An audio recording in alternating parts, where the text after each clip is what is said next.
China has always been on the side of peace. Since the problem emerged, China was very quick in advising peace. President Xi Jinping sent envoys to visit various parties concerned to encourage them to have peace talks. And our position has been consistent and very clear-cut. First is the sovereignty and territorial integrity of all countries should be upheld. The principles and purposes of the UN Charter should be complied with, and the legitimate security concern of all parties should be respected, and every effort for peace talks should be supported. So this has been our approach all along, and we would always be on the right side of history and be a strong force for peace.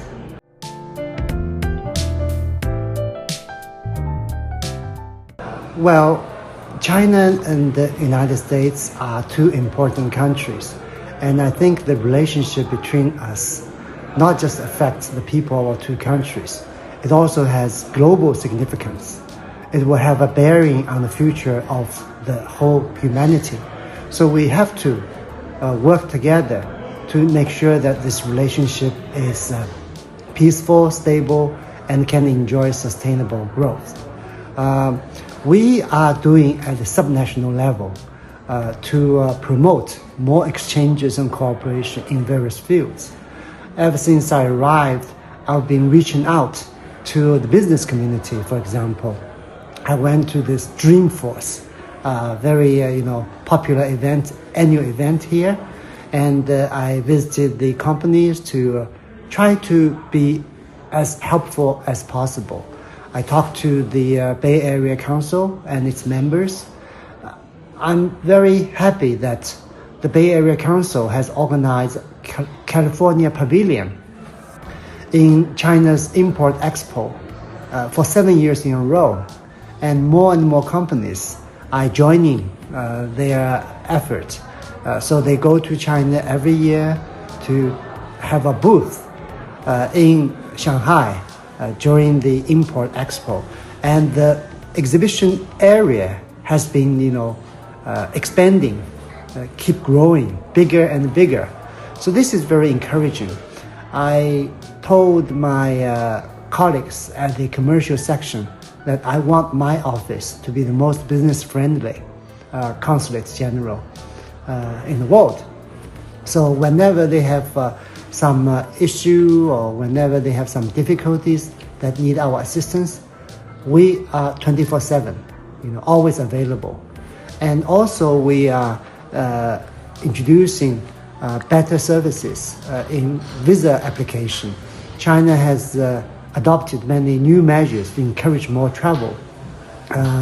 Nowadays, people in this country can travel to China and enjoy a 10-day visa-free stopover policy.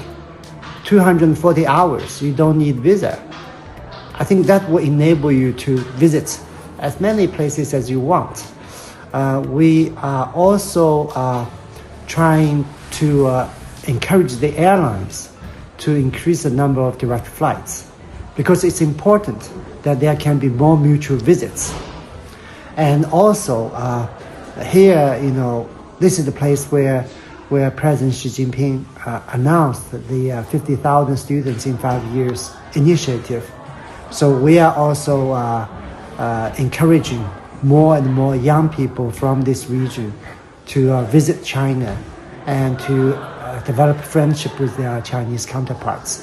I think in the past year, a total of 16,000 American students have visited China, and around 2,000 are from my consulate district,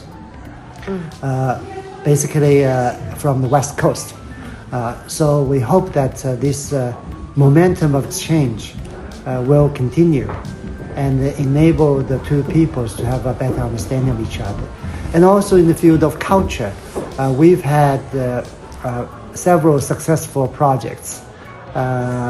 The Phoenix Kingdom, the splendor of China's Bronze Age, was very successful in the Asian Art Museum. And recently there is the Inspiration in Ink, some paintings brought here by Beijing Art Gallery, the works of Qi Baishi, which has also been very well received, lots of visitors. And we also attended a screening activity of Nerza 2, thanks to the organization of China Media Group and More Ahead Group. They are the two organizers responsible for distributing Chinese movies in the North American market. So they organized film screening, and we are invited. And I think these kind of activities would also enable the American audience to have better exposure to Chinese culture and Chinese history.